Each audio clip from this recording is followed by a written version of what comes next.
Adhère à Cazenave, oui. Après, voilà, je suis en réserve, je m'éclate avec les jeunes.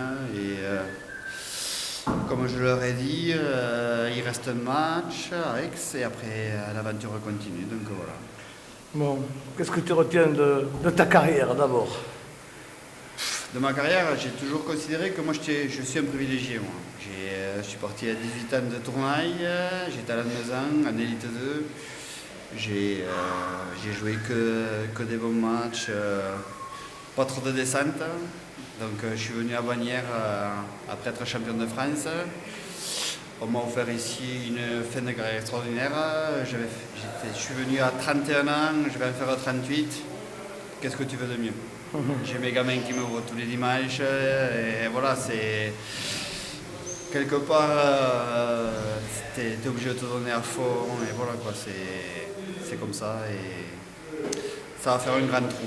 Un grand trou. Ouais. Tu as participé à d'abord un match du maintien en Fédéral 2 ici contre la Faron, on se rappelle, et puis 3 années en Fédéral 1.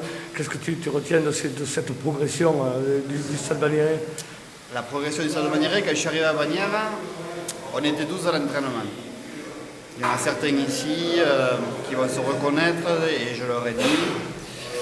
Je vois certains Bagnérais qui ont pris le wagon, qui ont découvert autre chose et voilà quoi. Et moi c'est quelque part c'est une satisfaction parce que quand tu les vois là et que pour ne pas le citer, qui a été capitaine à une il n'y a pas si longtemps que ça et que tu le vois maintenant et tu le vois il y a 5 ans en arrière, c'est le jour et la nuit. Et d'autres, Sylvain Mans, Cédric Daragno et tout ça. Il y a de super jeunes à Bagnères, voilà, et avec Marco, Patrick, Le Chêne, tout ça qui fait jouer les Bagnérés et tout ça, c'est vraiment très bien.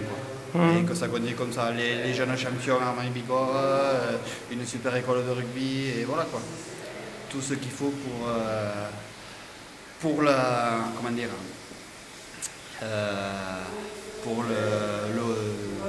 la continuité. Quoi. Ouais. Voilà. Bon, ça a dû faire un gros pincement au cœur et dans la poitrine et dans la tête aussi quand tes copains t'ont porté sur les épaules en sortant du terrain tout à l'heure. C'est-à-dire, je voulais pas parce que bon. Ça nous étonne pas de toi. Je suis quelqu'un qui, voilà, qui est assez discret dans la vie et tout ça, donc je ne voulais pas. Ils m'ont pris par surprise. Bon, après c'est agréable, voilà. Après, comment dire, c'est une émotion. J'ai canalisé mon émotion parce que voilà, je suis quelqu'un assez d'émotif. Je leur ai parlé avant le match. Je suis plutôt un homme de terrain qu'un homme de discours, on va dire. Bon voilà, je sais que j'en ai marqué quelques-uns et bon, comme je l'ai dit, à la fin, l'aventure continue et à nous de faire ce qu'il faut pour aller le plus loin possible.